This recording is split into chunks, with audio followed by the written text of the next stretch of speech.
एक गंजो थी, पगला सा दीवाना सा। जब भी मिलती थी हमसे पूछा करती थी कि ये गांडूगिरी क्या होती है, और हम सिर्फ ये कहती है ये वीडियो देख लो।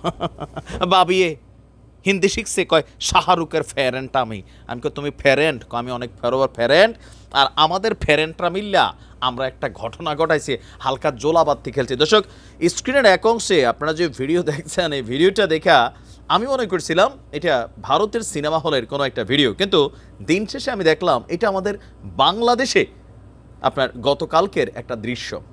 সিনেমাটার নাম কি? ডাঙ্কি, মানে গাধা। তো কিছু কিছু গাধা যে এখনও বাংলাদেশে আছে সেটাই হচ্ছে তার প্রমাণ। কারণ আমরা যখন দেখি যে বাংলা চলচ্চিত্রকে কিভাবে ধ্বংস করা হচ্ছে পরিকল্পিতভাবে, আর আমাদের চলচ্চিত্র অভিনেতা অভিনেত্রীরা ইদানিং কলকাতা ভারতে গিয়ে কিন্তু দেখেন সিনেমা করে, কারণ বাংলাদেশে সিনেমা মার্কেট নাই, বাংলা সিনেমাটা শেষ করে ফেলছে।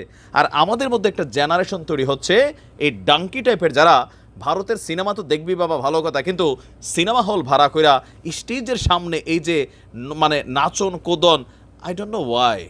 এই ঘটনা কোথায় দেখেন, আপনার এই দেশে থাকা শাহরুখ ভক্তদের বেশ কিছু গ্রুপ আছে, কিন্তু ভারতে গিয়া বাংলাদেশের কোন অভিনেতা অভিনেত্রীর গ্রুপ পাবেন আমি জানি না। আর সেই ধারাবাহিকতায় ডাঙ্কি নিয়ে আপনার গতকালকে বাংলাদেশের প্রেক্ষাগৃহে যখন এই ছবিটা প্রকাশ পাইছে, আমরা যদি একটু দেখি যে ট্রু SR কিয়ান্স নামক শাহরুখ ভক্তদের একটা গ্রুপ, মানে টুরু লাভের মতন এরা SR মানে শাহরুখ খানস গ্রুপ। রাজধানীর যমুনা ফিউচার পার্কে অবস্থিত ব্লকবাস্টার সিনেমাসের গোটা একটি হল ভাড়া করেছে এই গ্রুপটা, আর ভাড়া করে তারা ডাঙ্কি দেখেছে। শুধুমাত্র দেখাই তারা আপনার মানে চুপচাপ ছিল না, এরা করছে কি নাচানাচি কোদাকুদি, যাই হোক এখানে অনেক কিছুই করছে, ফ্রি মাইন্ড, ডোন্ট মাইন্ড। এতে ছবিজঙ্গন থেকে নির্মাতা মাস্টুর রশিদ বান্না, ইউটিউবার অভিনেতা প্রত্যয় হিরণ সহ আরও কয়েকজন অংশ নিয়েছেন। তারাও ভক্তদের সঙ্গে মিশে উচ্ছ্বাস নিয়ে ছবিটি উপভোগ করেছেন। আর প্রদর্শনী শুরু হওয়ার আগে যমুনা ফিউচার পার্কের সামনে সিনেমা হলের স্ক্রিনের সামনে ডাঙ্কির টি শার্ট পরে অসংখ্য ডাঙ্কিরা নাচে গানে মেতে উঠেছেন, আর তারা শাহরুখ খানের জন্য একটি ক্যাকও কেটেছে।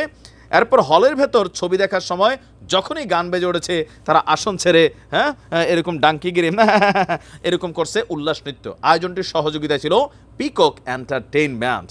এই বিশেষ প্রদর্শনী নিয়ে এদের যারা টিম লিডার আছে, আরেক ডাঙ্কি মেহেদি, সে বলছে শুধু ঢাকা নয়, দেশের বিভিন্ন জেলা থেকে অসংখ্য ডাঙ্কিরা এসেছে, আমরা শাহরুখ খানের ডাঙ্কি, তাই আনন্দ নিয়ে ছবি দেখার আয়োজন করেছি। একইভাবে বাংলা সিনেমারও ভক্ত আমরা।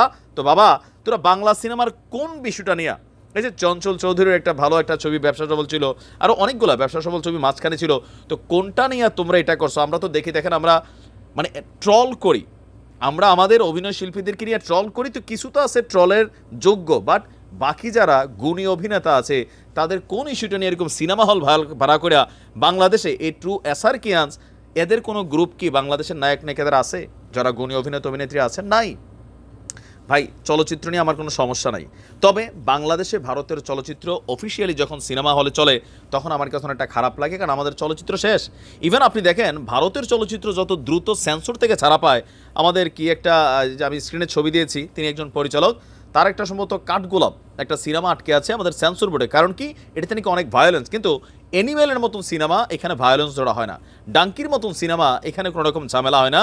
কিন্তু নিজেদের দেশের সিনেমা মোস্তফা সরোয়ার ফারুকের একটা সিনেমা ছিল যেটাও দীর্ঘদিন যাবৎ এই সেন্সর বোর্ডে আটকাইছিল নানান কারণে, কিন্তু ভারতের এই রোগের যৌন সুশ্রুতি দেওয়া দৃশ্যের ছবি, এই ভায়োলেন্স ছবি, এগুলো কিন্তু ছেড়ে দেয়। আর আমাদের এই কিছু ডাঙ্কি গ্রুপ আছে যারা এই ঘটনাগুলো ঘটান। আপনাদের কাছে প্রশ্ন, আপনি আপনার দেশের কি নিয়ে গর্ব করেন? সিনেমা দেখেন, নেটফ্লিক্সে দেখেন, ইউটিউবে দেখেন, ফেসবুকে দেখেন, অন্য প্ল্যাটফর্মে দেখেন, কিন্তু বড়জোর সিনেমা হলে যে দেখেন তাও তো ভালো কথা, কিন্তু এগুলো কইরা ভারতে গিয়ে আপনাদেরকে কি পরিমাণ মূল্যায়ন করবে? ফ্যান ফলোয়ার সব দেশেরই আছে, কিন্তু এরকম ডাঙ্কি টাইপের ফ্যান ফলোয়ার ভারতে থাকা উচিত, এটা তাদের দেশ, কিন্তু আমাদের দেশে থাকা আমার মনে হয় যে উচিত না। আর উচিত করলেও এগুলো এইভাবে প্রকাশ্যে আসা উচিত না। ভালো থাকুন, আসসালামু আলাইকুম।